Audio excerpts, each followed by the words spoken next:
Scott yesterday on some national program. I saw Lenita Baker on one. It's awesome. Okay, I'm gonna start recording. Hello, everyone. I think we have everybody here.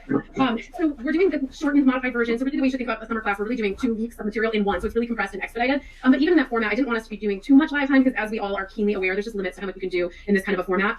The way we're going to structure these sessions, for the first 2 sessions, we're covering material that I personally can't conceptualize how to teach Roe v. Wade online. Like, I just can't. So I personally think that live conversation about some of these current events, cases, things where we're really talking about murky concepts where it's unclear what the scope of the law is, are really well suited for online and for discussion. So that's what we're going to do in these first 2 weeks. But ordinarily, after the first 2 weeks, the way this online session will work is it will work much more like a live lawyering simulation. So we're going to meet clients in a couple of weeks, and from here all the way through to the end of June, we're going to represent them in each of the components of their family law case. So we'll represent them in dividing property, calculating child support, litigating child custody, litigating visitation. So ordinarily, these will be much more interactive. We'll do breakout rooms. Half of you will represent one spouse, half will represent the other. So for these first 2 sessions, though, we're covering our constitutional law material. And so to frame it for us, I just want to emphasize that the constitutional law material will ultimately be tested as 20% of your final exam. So at the end of this, I think it's helpful to be super candid from the beginning what your exam will look like, what the expectations are, because it helps focus your notes, focus your studies. So the way you can expect your exam to work at the end is 20% will be a con law question. And what I mean by that is I will give you some provision that is usually pretty wackadoodle and always unconstitutional. I don't think I've ever given one that's constitutional. But some form of state regulation that regulates the family. It might regulate reproduction. It might regulate parenting. It might regulate marriage. And your job will be to objectively analyze its constitutionality. So usually what I do is I have you representing like a committee that works for a state assembly, and you're advising the local legislature on whether it is or isn't constitutional what's being proposed. So that's what you're leaning towards. So you will not be tested on Roe itself or Loving itself or Obergefell itself. You'll be tested on concepts, right to privacy, right to marriage, right to raise and rear your children. You'll get an exam question. You'll scour the question to figure out which rights are implicated,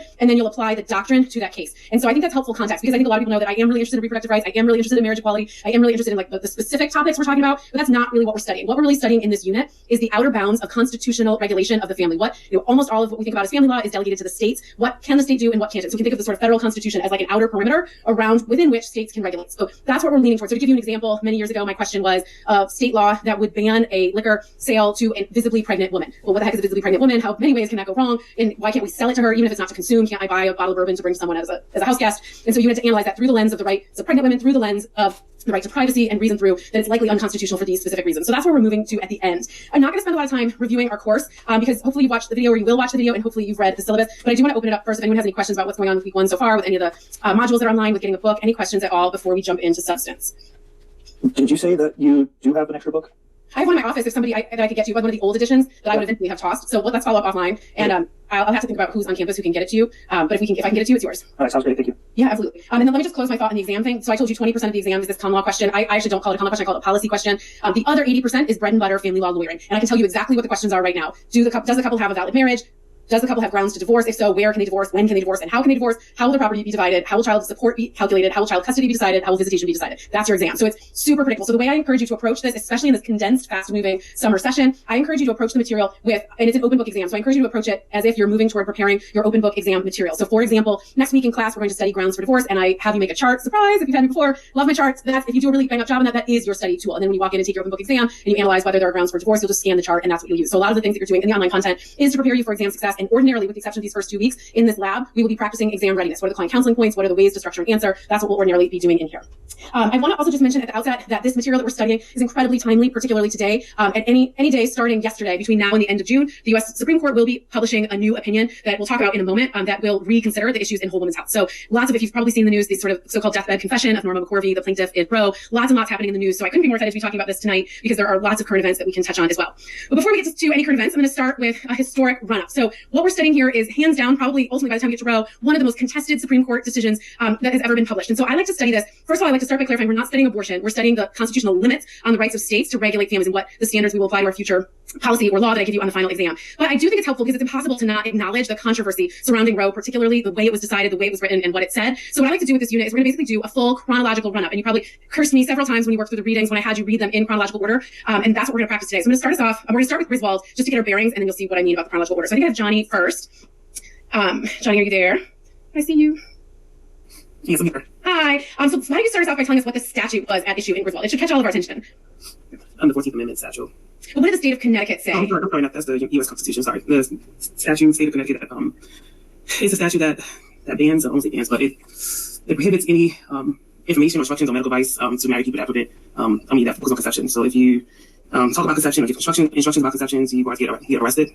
Yeah, so ban actually is the perfect word. It's a complete ban on any person. And you're right to slip in married people because that's eventually where the court is going to go. But I want to emphasize that the statute was not that narrow. It was initially any person who uses any drug article for preventing conception shall be liable for $50 or imprisoned not less than 60 days and not more than 1 year. So we're talking about a criminal ban on the use of contraception by anyone, including married people where the court will ultimately focus, but absolutely and especially also including unmarried people. Now, this law had been on the books for 86 years, but by the time we get to this year, 1965, it's the only one left. And I want you to compare and contrast that to Roe. When we get to Roe, and all the controversy that Roe creates, every state in the country is watching what happens in Texas because every state in the country has a law similar to what was at issue in Roe. So much more controversial and much more watched. But Griswold was the only one of its time left. And I'm going to do what I call all-ins, and that's only because I think it's probably not appropriate to call it a group social, like a drinking reference. We're going to do sort of all-ins where I want you guys to type in the chat box. And this is just a chance to get a more inclusive kind of participation. So in the text box where everyone can read it, so over on the right, I want everyone to make a quick note contextually because we're so far removed from that. We use contraception so regularly in our ordinary lives now that I want to just take a moment to reflect on what life would have been like under this Connecticut statute. So in the text box, I want you to make a couple notes and particularly pause for a moment and think about who you're describing. What would be the differences by class? What would be the differences by marital status? Might there even be differences by immigration status or race? So in the text box, I want you to just pause and provide a sentence or so, give an example of how on the ground in 1965, a law that made it a misdemeanor to use contraception would have affected real people.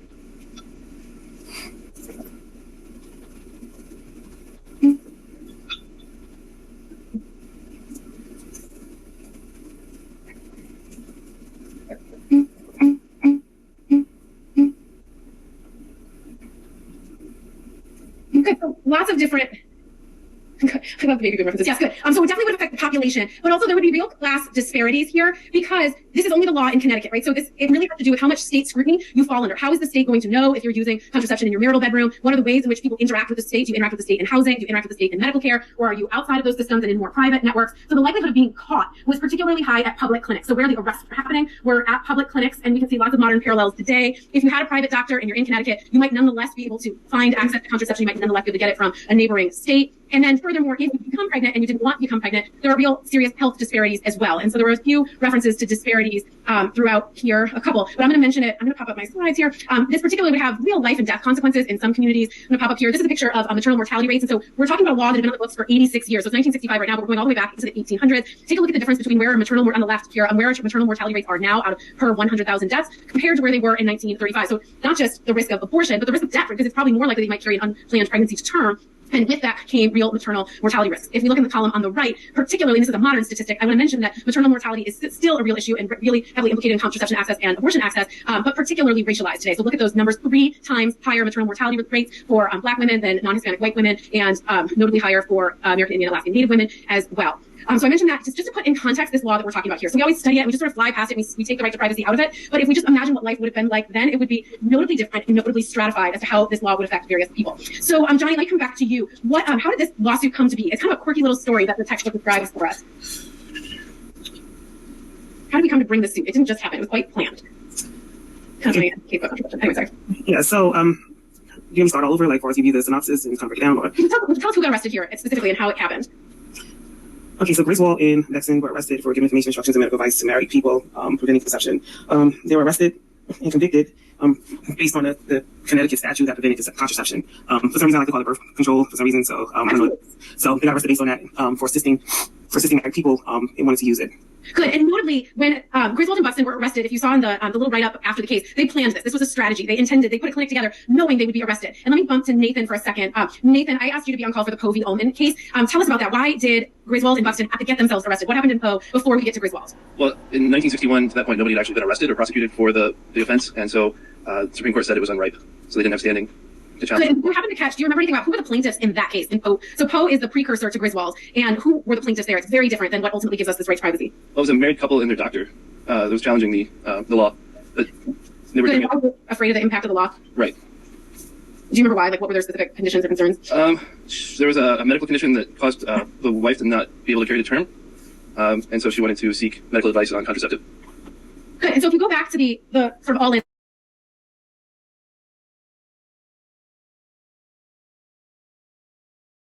and that I had you participate in. We talked about who this was affecting. It's affecting everyone: married people, unmarried people, LGBT people, poor people, wealthy people, immigrants, non-immigrants. But ultimately, the first version of this case was a much narrower version. The people that they brought forward were people who were as compelling as you could possibly imagine. Married couples where the birthing woman would likely die if she became pregnant. That's a way narrower version of the case that we ultimately see in Griswold. And Nathan, what happened? Did you happen to catch what legal theory was supporting this initial Poe case?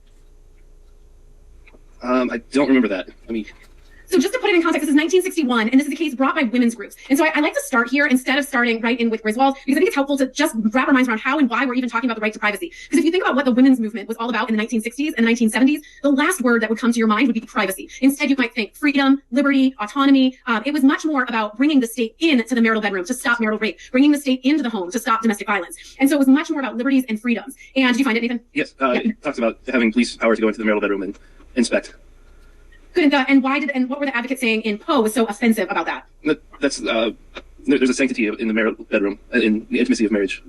Good. So they really package it much more traditionally in textual language around a constitutional right to life and liberty. And I think it's helpful to start with this because it does kind of beg the question, and it is a fair critique, regardless of your politics, where this right to privacy comes from. And that's the biggest critique of Roe v. Wade. And I think it's important. This is the moment where it's happening. So the lawyers bring this initial case. They want to strike down this law banning contraception as unconstitutional. And they want to do so through the lens of the right to life and liberty, the liberty of the married couple in their bedroom is really what the court is talking about. But instead, what happened to that case, Nathan?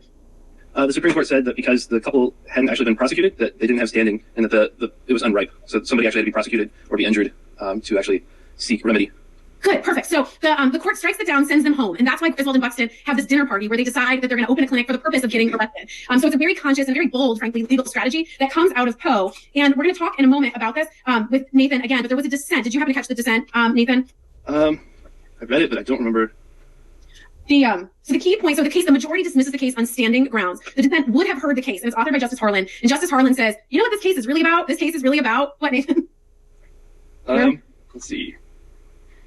Did anybody catch it? He recasts in the... Go ahead, Connie. He captured due process. Case, we see some of the, how they concurred, Harlan. He's talking about Harlan. In the Poe case. So the Poe case, they bring this, they have this super compelling, very, very tragic facts. If these women were to become pregnant, they would likely die in childbirth. The court kicks them out and says, yeah, but you haven't actually been prosecuted under this law, so you have no standing. The court says no standing. And in this dissent, Justice Harlan says, you know what, I think this case is really about privacy, the right to privacy and keeping the state out of the marital bedroom. And I think that's really important because if you imagine yourself at this dinner party that your textbook describes between Griswold and Buxton, where they're brainstorming it, this began as a movement for freedom or liberty or the right to liberty. But what are you going to do when one justice hands you on a platter an argument? And that justice says, I think this is really about privacy. So those advocates bring this case, but they also have to re-envision their entire strategy because one Supreme Court justice told them that they thought they had a case if they brought it a totally different way. Does everybody see why that's so incredibly significant? It was like they, tipped him off with a note under the table how to re-bring this case. So that's exactly what happens. So now we have this little morsel handed to us saying, try the right to privacy. I think that's going to work. And now these advocates have to try to build this right to privacy out of the existing authority. And we're going to do a historic run. So I have a lot of folks on call for this material particularly. And so I'm going to have us, what I want us to do is imagine you're the lawyers. Oh, sorry, that got squeezed out. Imagine you're the lawyers in this case, and you are constructing the authority. You have to build this right to privacy up. How are you going to construct it? What are the building blocks? So I'm going to start us off because Shelby was on call, but I think she's not in the class anymore. So I'm going to start us off. So the first source, these go in chronological order, that the advocates cite to in coming up with this new repackaged hope to try to strike down the statute is to cite to the Louis Brandeis Law Review article, one of the most famous law review articles with our law school's namesake on it. But it's kind of crazy. It's really like way more juicy and interesting than this case even is. And so it was a law review article, which all of you from lawyering skills, your radar should be going off and saying, how is the top of this list a law review article that we're about to cite for a new right set forth under the Constitution? But in this law review article, Justice Brandeis was reflecting on a recent wedding of Samuel Warren. And in his reflections about a wedding, he talks about the right to be let alone. And specifically what he's agitated about is the ways in which modern camera technology, so think TMZ and paparazzi here, invaded the space of Samuel Warren's, I think it was his child actually, who was getting married, but it was the right to be let alone, but it was really more about technology. And it was more analogous to, to the kinds of ways in which we can use technology to invade people's space. So that's our first authority. And you're trying to construct a brief to the United States Supreme Court. So we shouldn't feel super confident yet. Our second authority that talks, so imagine this is like your legal research assignment and you're looking for anything and everything that builds on this little morsel Justice Harlan handed you saying, try the right to privacy. So the second morsel you find as a researcher is this Union Pacific v. Botsford case. And this case is crazy for all of you who've had me for torts. I hope this makes you cringe, but it was a torts lawsuit in which someone was injured. And they wanted in discovery, they issued a discovery order, a request seeking that the person who was injured present themselves to a surgeon to be surgically evaluated for the extent of their injuries. And that should catch all of our attention. And not surprisingly, the court said that that was too intrusive and that the plaintiff had a right to be left alone. Similar language, the right to be let alone and not be compelled forward for a forced surgery to assess a damage claim in torts. So that brings us to Meyer. I hope nobody's feeling super confident yet in this right to privacy we're about to construct. So Ellen, let me come to you with the Meyer case. Why don't you tell us about that case? Yeah, so in Meyer v. Nebraska, basically under Nebraskan law at the time, it was a crime for any individual or teacher to teach a subject or any subject where they're having a language being taught other than English if the child was under the age of the 8th grade. And so at the time, Meyer was a teacher and he was convicted of the Nebraskan statute because he was teaching German to a 10-year-old student. And so do you want me to go ahead with like the holding and everything? Yeah, go ahead. Yeah, so basically the holding was that under the Due Process Clause, there's implied liberties that can be found within them, even though they're not expressed within the language. But these liberties' interests couldn't be inferred from arbitrary or unreasonable legislation that doesn't further the legitimate state purpose. And so basically the court found that while apparently the reasoning for the Nebraska law was that during this time, it was right after World War I, and so they were trying to, I think they were trying to create some kind of more nationalism within the country, and so they didn't want their students to be taught anything other than English. And so while that was the court thought that was a legitimate purpose, they didn't think that it was like as closely related as it could be to where it didn't violate the due process. Good. So everybody in the chat bar, what words did we not hear? Ellen just told us a beautiful story about this case. It was flawlessly discussed and summarized. What words did she not say? If we're the lawyers for Griswold and we're trying to bring this.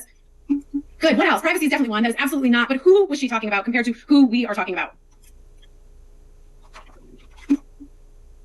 Good. It's really about children, teachers, education, nativism, nationalism, all this fear of outsiders. But none of the kinds of things we're about to use this case for are really there. There's nothing about married couples. There's not much about parents and children. And for those of you who've already had con law, of course, it should scream off the page to you that this is a Lochner era case. Lochner is not relevant at all for our mastery of this, but a very pro-contract kind of time frame. So here, the idea that you could contract as a teacher with the school or as a parent with the school, it's not surprising that the court gave this a strong endorsement. But notably, this is the first iteration of what we will come to call the substantive due process notion. The idea that the liberty rights expressed in the 14th Amendment go beyond the text of the language and they include other substantive rights. And so here, the court strikes this down under the 14th Amendment on due process grounds and notions of liberty, that this was an improper constitutional deprivation of liberty. Next, DJ, walk us through the sister case, which is actually the Society of Sisters. It was decided just a couple years later, very similar. That was a case that was brought by two private schools. So they were challenging state statute that said that you basically have to, you're required to educate your children, and it has to be done in public school. And they said that it interfered with the parents' right to choose whether or not their kids were taught by nuns or military schools, which lends me to believe that they might need a little bit more discipline than could be provided in public school.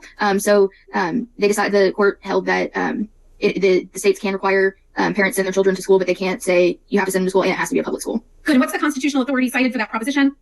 The 14th Amendment again. Good, perfect. The 14th Amendment, and it's officially the due process language and liberty notion. So the idea that there's a substantive interest beyond just procedural, a substantive right to liberty here. And notably, we start to hear references now to parents and to children, but we also are still talking about schools and teachers. So we're getting closer, and you can see why these two cases are often thought of as sister cases, because they're both espousing the same rights under the same constitutional authority, and this one gets us closer to a family framing. So we're working through our list, though, but none of this should be, putting your pen to the paper to start writing a winning Supreme Court brief. This is a very tenuously constructed argument at Griswold, though it happens before Roe. Brian, you have the next two cases, Skinner and NAACP. Yeah, so Skinner was a man in Oklahoma who was convicted of multiple crimes. He was convicted twice of armed robbery, and I believe the third was robbing or stealing chickens or a crime of that nature. And Oklahoma passed a law in the 30s that forced sterilization of repeat offenders. And so he was going to have a forced vasectomy. And then he appealed it as unconstitutional under 14th Amendment Equal Protection Clause. And he appealed to the Supreme Court, and the Supreme Court said that forced sterilization is unconstitutional. And it talked about how marriage and procreation were important to the survival of the human race. And then in the equal protection, it talked about how somebody convicted of a crime that was not of moral turpitude, like embezzlement, which is similar to robbery in some nature, would not be sterilized, and that violated equal protection. Good. And note here, the court is talking about strict scrutiny. So the other cases where that's the highest form of scrutiny that a court could apply in looking at what a state has done or a piece of legislation. And so this is an important case because it starts to suggest that whatever these rights are that are loosely starting to come together around this idea of a right to privacy, that they should be well protected. And that's what we see in Skinner and NAACP. Yeah, so NAACP, the Attorney General of Alabama wanted to compel the NAACP to reveal all the names and addresses of its members. I think it's important to remember that this was in 1958, so the context of what was an especially racially hostile environment at the time, and that could pose a really big threat to members of the NAACP. And then they appealed that it was a violation of the Due Process Clause of the 14th Amendment, and they believed that a state could not compel an association to reveal names and addresses of all its members. And the Supreme Court said that the freedom to engage in association of beliefs is protected by Due Process Clause of the 14th Amendment, and it emphasized freedom of association as important. And that sort of extends to concepts of other relationships that I think could be applied in Griswold. Good. The number one word that comes out of the NAACP case is the concept of the penumbra, the idea that emanating from all of our protections around the First Amendment has to be this idea of privacy. And so that's, you can start to see, I hope you're following along with this, that this is a tenuous construction of lots of building blocks, each of which is contributing something. We're starting to think that the state doesn't get to interfere in some of these decisions. We're starting to think that we should give heightened protection to that. We're starting to think that the words in the Constitution might mean more than their explicit language. And then the final source that we can cite to is that dissent, where Justice Harlan in the dissent says that when we talk about liberty, embedded within the idea of liberty, is the concept of privacy. And so he says that there are broader substantive protections which are not reducible to due process in procedural terms. So this is it. Imagine you're the lawyer who hired a law firm to write your brief for Griswold. So all the controversy we hear about Roe and where this right to privacy came from, I personally think actually more properly sits here. You can see the tenuous construction of this right. And the court, and it's really coming from this morsel handed to the advocates to go this other way instead of this liberty direction. And Annie, let me come to you, and we're going to go back to Griswold now. So with all this authority put together, and what we've done is we've now done a historic chronology of every single piece of authority cited to in Griswold. What right does the court adopt in Griswold based on all of this precedent? What does the court adopt as the right to privacy? Let's see that the governmental purpose to control or prevent activities constitutionally subject to state regulation may not be achieved by means which sweep unnecessarily broadly and thereby invade the area of protected freedoms. And the freedoms are the ones in the penumbra of the First Amendment, Third Amendment, Fourth Amendment, Fifth Amendment, etc.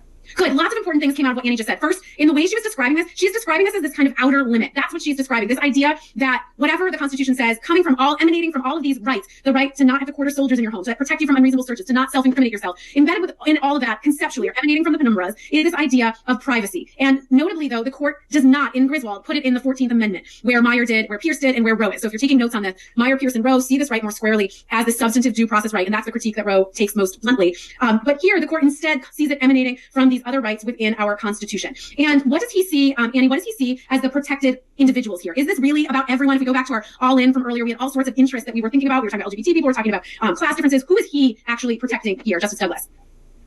He's protecting the marriage relationship, people who are married.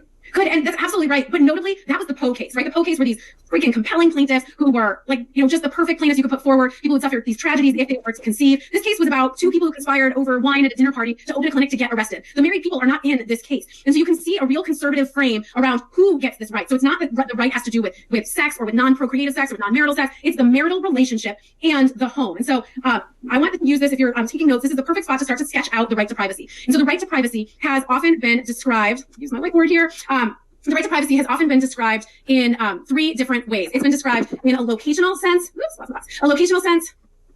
a relational sense, now we just fit randomly on here just because, a relational sense and a decisional sense. And that's three different ways that we could think about the right to privacy. And if we try to chart that to all cases we're going to study with the rest of our time left, you'll see in Griswold, this has a heavy locational sense, the idea that the criminal law wing of the state could come into the marital bedroom. It's not bedrooms generically, it's marital bedrooms that he is upset about. And relational, who's the relationship? It's the married couple. So that's where we come away with Griswold. We spent a lot of time on Griswold because notably, I think Griswold deserves more time than Roe because really this is where we start to see the beginning of the right to privacy. And then Roe moves it back to the 14th Amendment and places abortion within that broader right. Next, let me come to Damien to talk about the concurring opinions.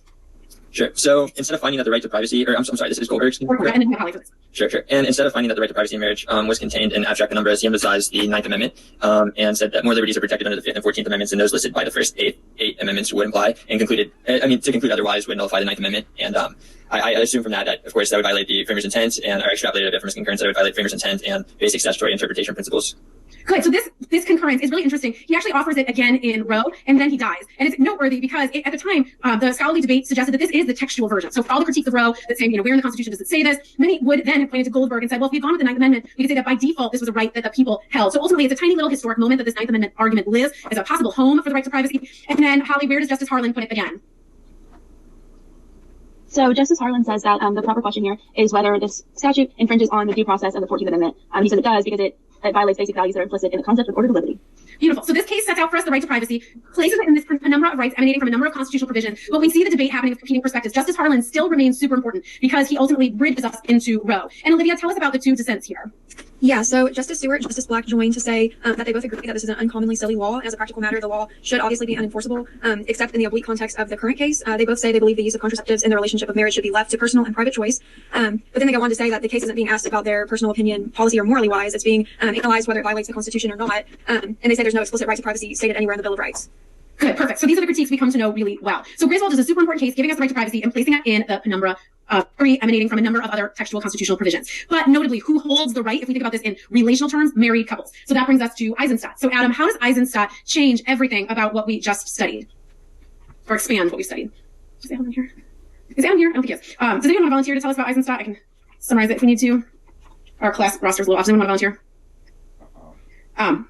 Eisenstadt is super interesting. I'm going to actually put up my Conlaw slide to show this. Eisenstadt is super interesting because everything we said about Griswold put this in the marital relationship. Eisenstadt doesn't require anywhere near as much time. it actually comes at it from an equal protection lens. So an equal protection lens, especially focusing here on our 2Ls, an equal protection lens looks and says that similarly situated groups should be treated similarly, whereas fundamental rights are identifying a right and then looking to see whether the state provides the proper level of regulation that correlates with that right. So Eisenstadt comes in and says, unmarried people should be treated the same as married people for the purposes of accessing contraception, and the court agrees. So if we go back to my conceptualization of the right to privacy along relational, decisional, and locational lenses, Eisenstadt breaks that married person part out of it. So this isn't about married people. This is about the individual right. And I hope as you're hearing us talk about that, you can see how that's going to be a very important bridge into Roe v. Wade. But ultimately, it's an equal protection case that tweaks Griswold and says everything Griswold says has to apply to single people too. It is not about marriage. So let's jump. So let me stop and ask if there's any questions. I know we're moving quickly and I talk fast to begin with on a normal day. Any questions on where we are so far? And then we'll move to Roe. Somebody give me a thumbs up in the bar. Are you guys awake? Are you drunk? Are you sleeping? Everybody good? Yay, thank you. Okay. I need validation. Yes, DJ, what's your question? I feel like it's the right to privacy issue is still it still exists in medicine today. Like, my sister-in-law, basically found out she was pregnant, but because she was told that she couldn't be sterilized because she was too young, and she knew that she didn't want kids, and that was never in the cards for them. But she was still denied access to it. And I worked women's healthcare, and our provider didn't like taking younger patients because she didn't want to touch this because she was super religious. And she had someone come in and she's like, I'm not going to see you because you want to discuss like contraception for contraception's sake. And that kind of stuff. And I feel like it might be a little bit less statutory, but it's still like super prevalent. And I don't understand how that is allowed to jive, I guess. Yeah, and we'll talk about, it's a great question, and there's lots of statutes that come in and protect privacy as well and create tensions, right? So you'll study in constitutional law all sorts of statutory frameworks that protect religious freedoms and allow for things like conscientious objections from pharmacies or nurses interacting with particular healthcare decisions. So a lot of what you'll study in a proper con law class will be how some of these rights start to clash and start to conflict in the way that the court will wrestle with them. For our class, I do think it's kind of interesting though that we're even talking about the right to privacy, because if you think about family law and you go back to like the Meyer-Pierce case, or we look ahead to next week with Loving and Obergefell, there were espousing rights that just sit so squarely in the family: the right to raise and rear your children, the right to marry, the right to privacy. I acknowledge fully, and like I think it's important for us to all acknowledge, regardless of our political perspectives, this is just a clunky fit, hard stop, whatever your politics. Either because you don't want there to be a constitutional right here at all, or even if you do, it's still not a good fit. It was an awkward fit from the beginning, and I hope you appreciate how much time we spent on that to see that this is a bizarre coalition of factors leading to this privacy frame, but it doesn't really actually fit at all what we're talking about. And so just to jump ahead, the dissent in Roe I think is awesome. I think it's Rehnquist comes out and he says, what are we talking about with right to privacy? We're talking about a medical procedure happening in a building. Is privacy really the right word here? And if we were to go back to Poe, the advocates would never have used that word ever. So it's a really interesting lens, but it's very murky. So for con law purposes, for class purposes, the best thing that you can take away from this unit, and by the time we get to the end of it, and I should mention as well that we spend 3 weeks on this 2 weeks learning material, and the third week we spend our entire Thursday night together doing practice problems. So we will practice and apply these concepts quite rigorously. But the key thing that you should recognize for your purposes, where you have to get to with this material, you have to get to exam readiness. You will make the arguments for the petitioners, which always want the statute, the right to be as broad and as inclusive as possible, and the state defending its statute will always want to make the rights as narrow as possible. To limit the right to privacy as much as possible. And so we'll talk about that more, but really focus here on mapping arguments to who would make them in a modern context. So let's jump to Roe, and I have Davis to kick us off with this case. So Davis, start us off by telling us about the statute here and what happened in the background. All right, so we have Jane Roe, which it's not a real name, it's an official name. She filed a lawsuit against Henry Wade, who was the district attorney for Dallas County in Texas. And basically she was challenging a Texas law making abortion illegal except by a doctor's orders to save a woman's life. And so in that lawsuit, she alleged that the state laws were unconstitutionally vague, and basically that they were in violation of, she lists a bunch of rights, 1st, 4th, 5th, 9th, and then really what it focuses on is the 14th. Good. I'm going to stop you right there for a second to applaud you. First of all, just a random, shallow, pathetic note. Did you guys catch in Povey Allman that there were 3 families, and they were the Poes, the Rose, there were 4, the Does, and the Hoes? Sad, but who thought that was a good idea? Anyway, so I definitely would not enter a party as a case with that name as the plaintiff. So many things to celebrate about what you just said, though. Did everybody hear how many examples Davis listed? They're bringing under the 1st, the 5th, the 9th, the 14th, the 9th. They're just throwing it all in there. Why are they throwing it all in there? Because of all the work we already did earlier in our class, talking about the majority, concurrence, dissent. You can see why this case becomes the cluster that it becomes, because these litigants are in a bizarre situation where they have several justices who support placing this right under the 14th Amendment, several justices who supported the penumbra argument. You've got the 9th Amendment guy still alive, and you can see why it's like if you throw yourself back to writing your appellate brief, it's like point heading 1. If not that, let's try this. If not that, let's try this. So they place it all over. And that's really notable because it's coming out of all the concurrences we spent time developing in Griswold. Now, Davis, tell us a little bit about some of the history the court gives us. What does the court tell us? And more importantly, why do you think they're talking about some of the history here of abortion regulation? I think part of it has to do with all the claims that they brought in action because the plaintiffs kind of covered the basis with all that. So obviously you have to kind of hash out the history to a certain degree because it's such a case, you kind of have to lay a foundation in order to go where you're going to go. And so basically they talk a lot about the right to privacy and so how it protects a woman's choice whether to have an abortion, and then they also kind of get into how the that they talk about exception. I'm going to pause here just for a second. I've popped up here. My screen it gets scrunched together when I put it on this way. I have to fix that. But I apologize for forming. I'll send slides after class and they look fine when you open them outside of here. But we're talking about a number of different lenses, 3 different lenses that the court can use when it looks at a statute, the constitutionality of the statute. One lens, the strict scrutiny, will look with the narrowest lens and require the most carefully exacted laws, rational basis where it's a presumptively constitutional law, unless there's the law is just so clunky and out of whack. And so ordinarily, and we'll develop this concept much more next week, but ordinarily, the first question you'd ask is, what level of scrutiny are we applying? And so, because then it would shape what we're looking for. So when we talk about government objectives, we would be looking to see, are the government objectives compelling, or do they only have to be legitimate? And one of the first things I want to highlight here is the court begins, so a perfectly constructed constitutional analysis, like the one you will do on your exam, will begin by saying, here's the right that's implicated. This is the fundamental right. It gets strict scrutiny, for which we first look at the government objectives, and they have to be compelling, and then we look at what the statute actually does. This is a terrible drawing. And we look to see if it's really carefully tailored to be as tight as it can be. Notably, one of the first things to take away from Roe is the court starts talking about the government interest, but it never tells us what the standard of review is. That should catch our attention, because normally we want to say, well, can we just pick some things? Does it just have to be legitimate? Does it have to be really compelling? The court begins by giving us 3 government objectives, the reasons why it passed this law, and what are those government objectives, Davis? I'm sorry, can you repeat the question again? Yeah, so what does the government say is the reason why it passed that law? Why is it doing? Who is it trying to help? Who is it trying to protect? And part of it is they're trying to protect they're trying to establish their own interest, which is why you see in Blackburn's opinion, he goes through the first trimester and the steps to how they figured out as well, but they're also trying to protect the woman and the child in the process. Good. Oh, there's really 3, but the first we can do away with this Victorian thing. Then we are protecting women in the health interest in protecting pregnant women. And second, we're protecting potential prenatal life or fetal life or whatever word you want to use. But there are multiple interests at stake here. Let me switch. Mary Beth, I think I have you on call for this as well. What does the government say about does the government, this is what the court say rather, does the government have an interest in regulating women's health? It says they do have an interest. Are you talking about like Texas, or are you talking about the Supreme Court? I'm talking about what the Supreme Court says about Texas. Can it regulate? It says it's regulating to protect maternal health. Can it do that? The court says that it can. Good, of course, right? That shouldn't even surprise any of us. Of course it can. There's all sorts of regulations about clinics, your doctors, and what kinds of protocols they have to follow, kinds of reporting measures. All sorts of ways in which we regulate maternal health. So the government does absolutely have an interest in it. Now, the next question, though, is when does that interest become compelling? If we think about the continuum of pregnancy, does the government have compelling government interest always in maternal health, or when does it flip on? Well, they start to talk about the trimester, kind of like the progression of pregnancy. And what I took from the majority opinion is that, let's say a woman is, before the first trimester ends, the interests lean more towards the woman's choice. However, once you get past the end of the first trimester, the interest of the government and of the state regulations increase significantly. So it's kind of, I feel like the government obviously has more control over the woman than the woman has to decide, but that's basically what the court says. And the court even says that Roe, she's saying that she believes that a woman's right is absolute no matter what, and they blatantly say they do not agree with that. Good, absolutely. All of this is a conversation about competing rights, the rights of pregnant women, the rights of the state, the rights of the fetus here, and the court is constructing a continuum. And so I want you to think about, first, my drawing is really, really sucky on here, but I still think it's helpful. I love my whiteboard in class, and I'm missing it right now. But I want you to think about this as a continuum. And what we're really talking about here is when the state's interest, the state is giving us 2 stated interests. The first is the interest in regulating women's health, and the second is the stated interest in regulating potential prenatal life. I'm going to talk about my word choice there in a second. And the court tells us that when it comes to regulating maternal health, that right becomes compelling at the moment of the first trimester, right here. And part of the reason for that is because that's earlier, it's safer to have an abortion than it is to give birth, going back to why I embedded some maternal mortality context into our class. So starting here, now the state, pardon my bad drawing, but this is a regulation. Now the state is free to come in and pass all sorts of laws regulating maternal health. Next, Mary Beth, let's talk about its interest in protecting prenatal life.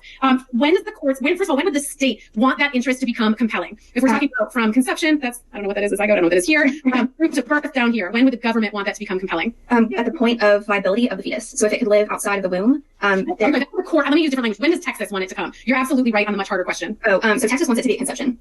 Good. So Texas wants it to sit right here and say, from the very beginning, I hope you're mapping these to modern arguments. From the very beginning, the state has a compelling government interest in regulating potential prenatal life, going all the way back to here. And when do the petitioners, who in this case are speaking for Roe and for women's groups more broadly, when do they want the state's interest to become compelling?